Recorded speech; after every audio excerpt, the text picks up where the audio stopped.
أعوذ بالله من الشيطان الرجيم. بسم الله الرحمن الرحيم. لا يكلف الله نفسا إلا وسعها لها ما كسبت وعليها ما اكتسبت ربنا لا تؤاخذنا إن نسينا أو أخطأنا ربنا ولا تحمل علينا إصرا كما حملته على الذين من قبلنا ربنا ولا تحملنا ما لا طاقة لنا به واعف عنا واغفر لنا وارحمنا أنت مولانا فانصرنا على القوم الكافرين. صدق الله ومولانا العلي العظيم وصدق رسوله النبي الكريم ونحن على ذلك لمن الشاهدين والشاكرين والحمد لله رب العالمين. شروع اللہ کے نام سے جو بڑا مہربان نہایت ہی رحم کرنے والا ہے. اللہ تبارک و تعالیٰ تکلیف نہیں دیتے ہیں کسی نفس کو کسی جان کو مگر اس کی وسعت کے مطابق.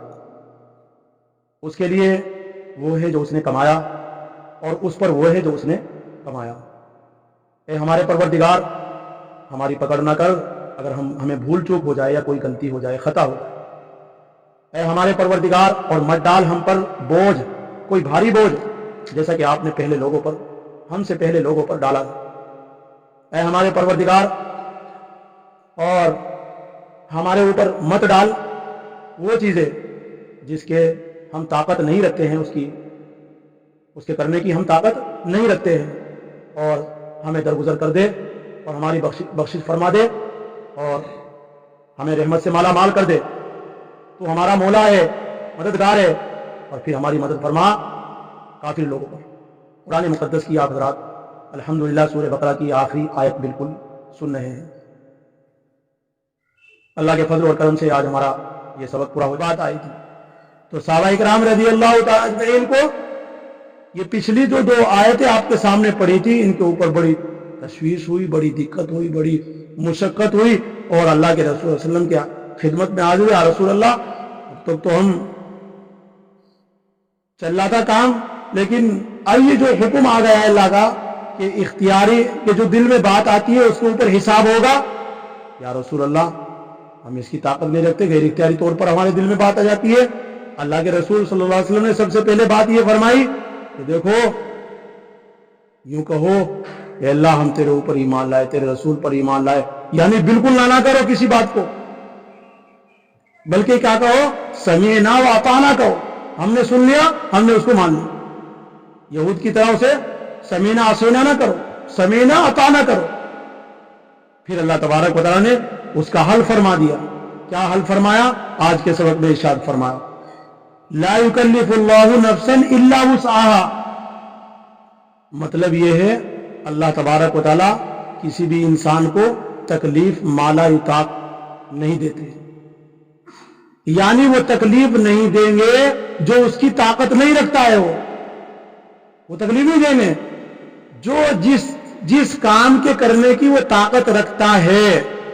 جو اللہ رب العزت نے انسان کے اندر جوہر رکھے ہیں اس کے مطابق اس کا حساب ہوگا. بھائی دل کے اندر کوئی بات ایسی نہیں ہے کہ وہ اسے کر نہیں سکتا انسان اور اللہ پھر پوچھے تو نے کیوں نہیں کیا, ایسا نہیں.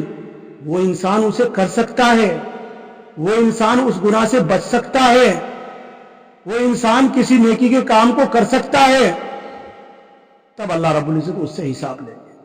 بات یہ ہے بس کہ تکلیف مالا یطاق کا مصداق کوئی انسان نہیں.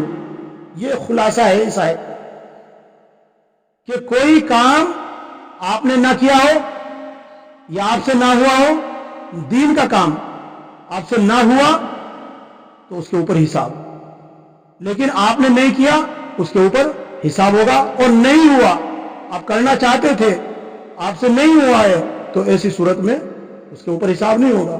اسی کا نام کیا ہے؟ اختیاری جو چیز ہے, اختیاری بات پر آپ کا حساب ہوگا. غیر اختیاری طور پر جو کام ہوں گے اس کے اوپر کوئی حساب نہیں ہوگا, جو دل کے اندر بات آئی. اور یہ بھی فرمایا کہ جو نیکیاں آپ نے کی ہے دنیا میں ان کا آپ کو بدلہ ملے گا. جو گناہ آپ نے کیے ہیں اس کا وبال آپ کے اوپر پڑے گا, اس کا عذاب آپ کو بھگتنا پڑے گا. قرآن کریم کی آیت لا یکلف اللہ نفسا الا وسعها, کہ اللہ تکلیف نہیں دیتے ہیں کسی جان کو مگر اس کی وسعت کے مطابق. یعنی جو گنجائش انسان کے بس میں جو کام ہے, ایسا نہیں کہ پہاڑ کے کسی اللہ رب العزت آپ سے پہاڑ اٹھوانا چاہتے ہو, آپ سے کوئی کام ایسا ہو کہ بالکل آپ کے اندر طاقت نہیں ہے اور پھر اس کو کہہ دے نہیں کر, ایسا نہیں ہے. جو کام دیکھو نماز ہے, نماز اگر کھڑے ہو کر پڑھ سکتے ہو تو کھڑے ہو کر پڑھ لو, کھڑے ہو کر نہیں پڑھی جا رہی ہے تو اللہ کی طرف سے حکم کیا ہے حدیث میں کہ آپ بیٹھ کر پڑھ لو. اگر آپ کے اندر کھڑے ہونے کی طاقت نہیں اور پھر اللہ رب العزت یہ کہتے نہیں کھڑا ہو کر پڑھ, تب کیا ہے مشکل. پھر کیا کہتے ہیں آپ, اللہ نے وہ تکلیف وہ ڈال رکھی جسے ہم کر نہیں سکتے. بھائی اللہ رب العزت کہتے ہیں نہیں کھڑے ہو کر نہیں پڑھی جا رہی, بیٹھ کر پڑھ لے. لوگ کھڑے ہو کر پڑھیں گے, آپ بیٹھ کر پڑھیں گے, ثواب آپ کا برابر. دیکھو تو یہ اللہ کی طرف سے یہ کیا ہے گنجائش, ہمارے لیے بہت بڑی وسعت ہے اللہ رب العزت نے جو ہمارے لیے اختیار کی. کوئی کام آپ چھوٹا سا کام اخلاص کے ساتھ کرنا چاہتے ہیں, ایک آدمی بہت بڑا کام ریاکاری میں کرنا چاہتا ہے تو اللہ رب العزت آپ کے کام کو قبول فرما لیں گے, اس کے کام کو رد فرما دیں گے. اس نے ریاکاری میں کیا ہے, اسی کو فرمایا لہا ما کسبت وعلیہا ما اکتسبت, اس کے لیے وہ ہے یعنی اس کے لیے وہ نیکیاں ہے جو اس نے کمائی ہے, اس کے لیے اس کا بدلہ ہے جو اس نے نیکیاں کمائی. ایسا نہیں کہ نیکیاں کمائی کسی اور نے اور ملے آپ کو, ایسا نہیں. ہاں اگر آپ نے دنیا میں کوئی کام ایسا کیا ہے جو دین کا کام تھا, آپ نے اس میں حصہ لے لیا, وہ کام چلتا رہا, آپ دنیا چلے گئے, آپ نے کسی کو کہہ سن کر کے نماز کے اندر لگا دیا, تو یہ جو وہ کر رہا ہے نیکیاں, آپ دنیا سے چلے گئے, وہ اختیاری طور پر وہ نیکیاں کر رہا ہے, ملنی چاہیے تھی اسے, لیکن آپ نے بھی اس میں حصہ لیا ہے, آپ نے اسے سمجھایا ہے, آپ نے اسے بجھایا ہے, آپ نے اسے دین کے اوپر لگایا ہے, آپ نے اپنے اختیار سے کام کیا تھا, اس لیے آپ کو بھی ملے. ایسے ہی فرمایا وعلیہا ما اکتسبت, اور اس پر وہ ہے جو اس نے کمایا, یعنی اس نے جو گناہ کیے ہیں اس کے اوپر وہ پڑے.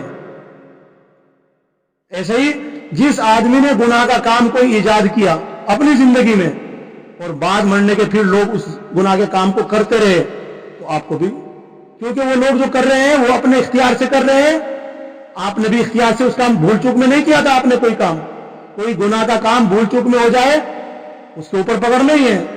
کوئی گناہ کا کام آپ نے اختیار سے سوچ سمجھ کر کیا, پھر لوگوں نے بھی اسے سوچ سمجھ کر کرنا شروع کر دیا, تو کریں گے وہ گناہ, آپ کو ان کو بھی ملے گا کیونکہ اختیار سے کر رہے ہیں, اور آپ نے وہ کام کیا تھا شروع, اس لیے آپ کو بھی اس کا بھگتنا پڑے گا.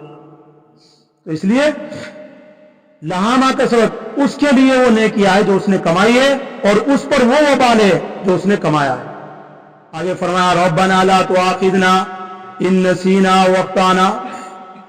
اب آگے بات آ گئی, دیکھو جو پہلے بات تھی نا, اگر آپ نے بھول چوک میں کوئی گناہ کر دیا, بھولے سے کر دیا آپ نے, آپ اسے جانتے نہیں تھے, آپ کو پتا نہیں تھا, تو اللہ سے دعا مانگنی ہے. اللہ رب العزت اسے معافی کے لیے ہی دعا بتا رہے ہیں کہ کیسے کہنا ہے, ربنا لا تؤاخذنا ان نسینا واخطانا. اے ہمارے پروردگار, دیکھو جس دعا کو اللہ رب العزت نے بتایا کہ میرے سے مانگو, میرے سے معافی مانگو, اللہ نے اس کی یہاں آخری قرآن کریم کی آخری جو آیت ہے سورہ بقرہ کی, اس میں اس دعا کی تعلیم بھی دی ہے کہ کیسے مانگنا ہے. اگر اب جتنے احکام لیس البر ان تولوا سے بیان کیے گئے ہیں کہ نیکی وہ نہیں کہ تم اپنا منہ قبلے کی طرف کر لو یا مشرق کی طرف کر لو, مغرب کی طرف کر لو, یہ نیکی نہیں ہے. نیکی وہ ہے جو اللہ اور اللہ کے رسول نے حکم دیے ہیں, اور اللہ کے رسول نے جو کر کے کام دکھائے ہیں, صحابہ نے جو کام کیے ہیں, اس کا نام کیا ہے, نیکی.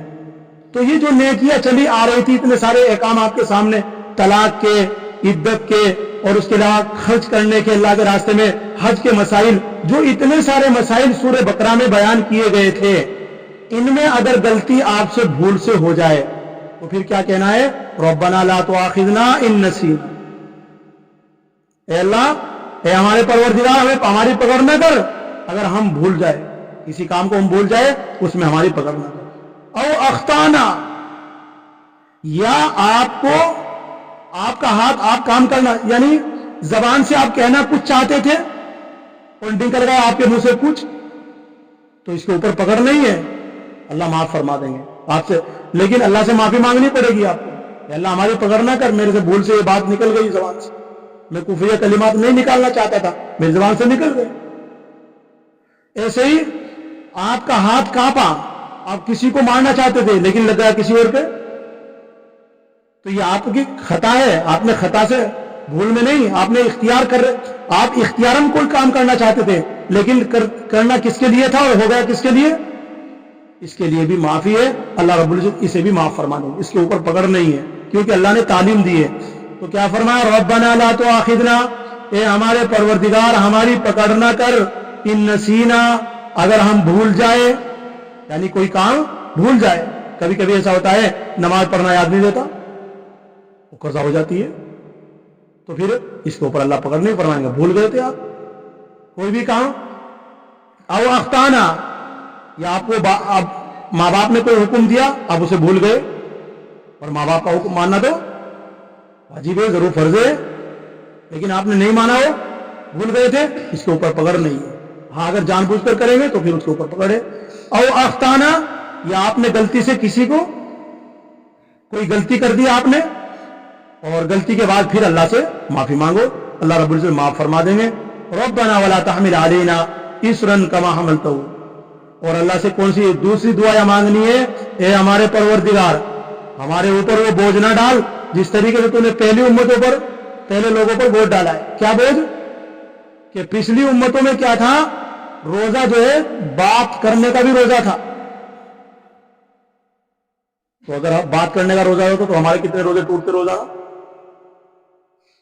چپ رہنے کا روزہ تھا، بات نہیں کرنا، اللہ رب العزت نے وہ ہٹا دیا تکلیف، کیونکہ ہمارے بس سے باہر تھی، اس لیے اللہ رب العزت کو ہٹا دیا ہے اور اس کی دعا مانگی ہے۔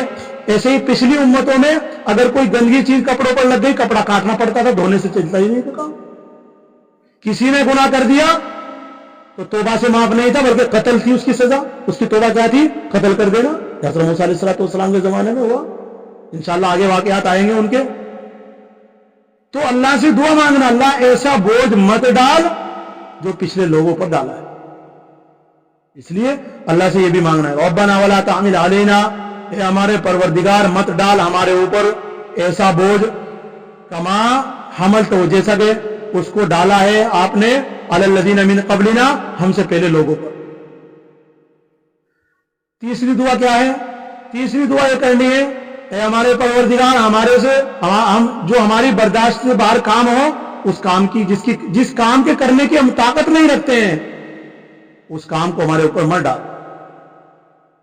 یہ بھی وہی دعا ہے کہ کوئی کام آپ طاقت سے باہر ہے، یعنی آپ کے پاس پیسے نہیں ہے اور اللہ رب العزت کہہ رہے ہیں تو زکات دے، نہیں، ایسا نہیں ہے۔ اللہ رب العزت نہیں پیسے ہیں تو زکات بھی نہیں ہے تمہارے اوپر۔ آپ بہت بیمار ہے، روزے معاف ہے، فدیہ دے دو اس کا۔ بہت بیمار ہے، روزہ نہیں رکھ سکتے ہیں، فدیہ دے دو۔ ایسے ہی آپ کے پاس مال ہے لیکن تندرستی نہیں ہے، بہت بیمار ہے، آپ پریشان ہیں، آپ اللہ حج کے ارکان پورے نہیں کر سکتے ہیں، تو اس لیے آپ کے اوپر وہ معاف ہے، کیونکہ اس میں آیا کہ وہاں جانے کا طاقت بھی رکھتا ہو اور وہاں جانے کے اخراجات بھی اس کے پاس ہو، تب حج فرض ہوتا ہے۔ آگے فرمایا وَاعْفُ عَنَّا، دیکھو اللہ رب العزت سے درگزر مانگنا ہے، اے ہمارے پروردگار ہم نے جو گناہ کیے وہ ہمارے سے درگزر فرما دے۔ تو وَاعْفُ عَنَّا کے معنی کیا ہے؟ معاف کرنا، اللہ معاف فرما دیتے ہیں، اور وَاغْفِرْ لَنَا کے معنی معاف بھی فرما دیتے ہیں، اس کے اوپر پردہ بھی ڈال دیتے ہیں۔ وَاغْفِرْ لَنَا اس کے اوپر پردہ ڈال دیتے ہیں، اس لیے علماء نے کیا لکھا ہے، اگر کوئی گناہ کا کام آپ نے کر لیا اور اس کے اوپر توبہ کر لی، اس کا ذکر جائز نہیں ہے۔ آپ نے کفر کیا، آپ نے کفر کیا تو اس کا اگر کسی نے کہا تھا آپ پہلے کافر تھے تو آپ کہہ دو نہیں میں کافر نہیں ہوں، میں کافر نہیں ہوں، میں نے کفر نہیں کیا ہے۔ اور اگر آپ کو کوئی کہے کہ آپ نے جو ہے جھوٹ بولا ہے یا آپ مومن ہو اس طرح کی بات کہہ رہے ہیں، تو علماء لکھتے ہیں نہیں، آپ اسے منع کر دو، کیونکہ آپ نے جو کام پہلے کیا ہے اس کا ذکر جائز نہیں ہے۔ کس نیت سے آپ کو نہ کرنا ہے کہ نہیں جب سے میں نے توبہ کی ہے اس کے بعد میں نے گناہ نہیں کیا، یہ نیت کر کے کہنا ہے کبھی نہیں تو جھوٹ ہو جائے گا۔ پھر پیچھے آپ نے گناہ کیے اور پھر آپ کہہ رہے ہیں میں نے گناہ نہیں کیا، کبھی اسے کہو کہ بھائی نے میں نے گناہ نہیں کیا۔ نیت کیا رکھنی ہے؟ جب سے توبہ کی اس کے بعد نہیں کیا، اپنے دل میں رکھنی، اسے نہیں بتانا۔ اور کسی نے کہا بھائی تو نے کفر نہیں کیا اور آپ نے کفر کیا اس کے بعد مومن ہو گئے، تو نیت کیا رکھنی ہے کہ نہیں جب سے میں نے ایمان لایا اس کے بعد میں نے کبھی کفر نہیں کیا، اسے کہو نہیں میں نے کیا نہیں کفر، یعنی جب سے میں نے کلمہ پڑھا ہے اس کے بعد میں نے کفر نہیں کیا ہے۔ ایسے ہی جھوٹ آپ نے پہلے بولا ہے لیکن توبہ کرنے کے بعد آپ کسی نے پوچھا گیا تو نے کبھی جھوٹ بولا، یعنی نہیں میں جھوٹ بولا ہی نہیں۔ نیت کیا رکھنی ہے؟ نہیں جب سے توبہ کی اس کے بعد جھوٹ نہیں بولنا۔ تو اس لیے جو گناہ آپ کرے پھر اللہ سے توبہ کر لے، اللہ نے جب اس کے اوپر پردہ ڈال دیا ہے کیوں آپ اسے ظاہر کر رہے ہیں؟ بھئی آپ توبہ کر رہے ہیں، اللہ نے آپ کو معاف فرما دیا، اس کے اوپر پردہ ڈال دیا، پھر لوگوں کے سامنے کہتے پھرو کہ میں نے فلاں گناہ کیا تھا، فلاں گناہ کیا تھا، میں نے چوری کیوں کر رہے ہیں؟ علماء لکھتے ہیں جائز نہیں ہے اسے بولنا۔ وَارْحَمْنَا، یہ کس کا معنی کیا ہے؟ اللہ ہمیں مال و مال کر دے۔ مال و مال کا مطلب کیا ہے؟ دیکھو ایک تو ایک ہے معافی مانگی، پردے کے پیچھے معافی مانگ لیا آپ نے کسی سے اور اس نے معاف کر دیا، یہ تو ہے عوام لوگ۔ اللہ کون ہے؟ معاف بھی فرماتے ہیں اوپر سے انعام بھی دیتے ہیں جنت کا۔ یہ کون ہے؟ اللہ، کہ اپنے بندے کے گناہ چپ چاپ معاف بھی کر دیے، اس نے دل ہی دل میں رات کو اٹھ کر کے اللہ کے سامنے ہاتھ پھیلائے، دعا مانگی، اللہ نے اسے معاف کر دیا۔ کسی کو نہیں پتا، اللہ نے اسے معاف کر دیا، اور پھر مزید اسے کیا کہہ رہے ہیں کل قیامت کے دن؟ چل جنت میں چلا جا۔ یہ کون ہے؟ اللہ۔ وارحمنا، اس کے معنی یہ رحمت سے ملے گا سب کچھ، نہیں تو ہمارے گناہ اتنے ہیں اور ہماری غلطیاں ایسی ہیں کہ بس معافی کے لائق جنت کے تھوڑا ہی لائق ہیں، وہ معاف کر دے بہت اللہ ہے، لیکن مزید اللہ رب العزت کا کتنا بڑا احسان ہے، اس لیے وارحمنا بھی مانگنا ہے۔ اے اللہ تو نے معاف فرما، ہمیں بخشش فرما ہماری، اور ہم نے اپنے رحمت سے مالا مال کر، یہ بھی کہنا ہے دعا میں۔ یہ دو مانگنے کے طریقے ہیں، یہ سیکھ لینا ہے اسے۔ اور پھر کیا کہنا؟ انت مولانا، ہمارا مددگار بھی تو ہی ہے، دنیا میں تو نے ہماری مدد فرمائی، نیک کام کیے ہم نے، گناہوں سے بچے، یہ اللہ کی مدد ہی تو ہے بھئی، نہیں تو آپ نماز پڑھ سکتے تھے؟ ہمیں طاقت ہے اتنی، اللہ نے توفیق دی، ہمت دی، آپ مسجد چل کر آ گئے۔ اگر توفیق نہ ہوتی کتنے لوگ ایسے ہیں جو بیچارے گاؤں میں گر رہے ہیں، دکانوں پر بیٹھے ہوئے ہیں، ان کے ساتھ اللہ کی مدد نہیں ہے۔ تو اس لیے ہمارے ساتھ اللہ کی مدد ہے، اللہ کی مدد ہر وقت مانگنا ہے۔ انت مولانا، ہے تو ہمارا مددگار ہے، ہماری مدد فرما۔ فانصرنا علی القوم الکافرین، اے اللہ ہماری مدد فرما کس پر؟ کافر لوگوں پر، یعنی کافر لوگ ہمیں مارنا چاہتے ہیں، ذلیل کرنا چاہتے ہیں، ہمیں کفر کی طرف لوٹانا چاہتے ہیں، اے اللہ ہمیں معاف فرما، اے اللہ ہماری مدد فرما دے۔ یہ دعا ایسے مانگنی چاہیے جس طریقے سے قرآن کریم کی سورہ بقرہ کی آخری آیت میں سکھائی گئی۔ سورہ بقرہ کی آخری آیت الحمدللہ مکمل ہوئی۔ فضائل یہ ہیں، آخری دو آیات حدیث شریف میں آیا، جو آدمی رات کو سونے سے پہلے سورہ بقرہ کی آخری دو آیت کی تلاوت کرے گا، اللہ کے رسول صلی اللہ علیہ وسلم نے ارشاد فرمایا وہ اس کے لیے کافی ہے۔ دوسری حدیث میں آیا کہ ایک مرتبہ حضرت جبریل علیہ السلام اللہ کے رسول صلی اللہ علیہ وسلم کی خدمت میں بیٹھے ہوئے تھے، نبی کریم صلی اللہ علیہ وسلم کے پاس جب بیٹھے ہوئے تھے تو اچانک آسمان کے اندر کھڑکا ہوا۔ حضرت جبریل نے کہا یا رسول اللہ، آسمان میں آپ نے کھٹکھڑا اور جو ابھی آواز سنی ہے وہ آپ نے سنی ہے؟ کیا سنی ہے؟ اوپر نظر اٹھائی, کہنے لگے یا رسول اللہ ابھی ایک دروازہ کھلا ہے, اب تک کبھی نہیں کھلا تھا, وہ ابھی کھلا ہے, اور اس میں سے ایک فرشتہ ابھی اترا ہے جو کبھی پہلے زمین پر نہیں آیا ہے.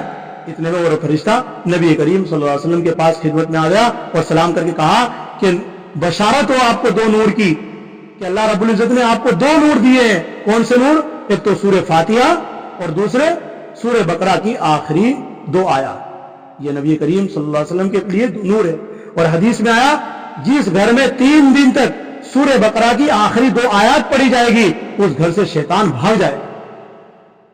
یہ حدیث میں ہے. تو سورہ بقرہ کی آخری آیت کے یہ فضائل ہے. اللہ تبارک و تعالی ہم سب کو ان باتوں پر عمل کرنے کی توفیق نصیب فرمائے, اور سورہ بقرہ کی آخری 2 آیات ہم سب کو حفظ یاد ہونے کی توفیق نصیب فرمائے. اللہ تبارک و تعالی جو دعا ہمیں اس میں سکھلائی ہے اسی طریقے سے ہم سب کو مانگنے کی توفیق نصیب فرمائے.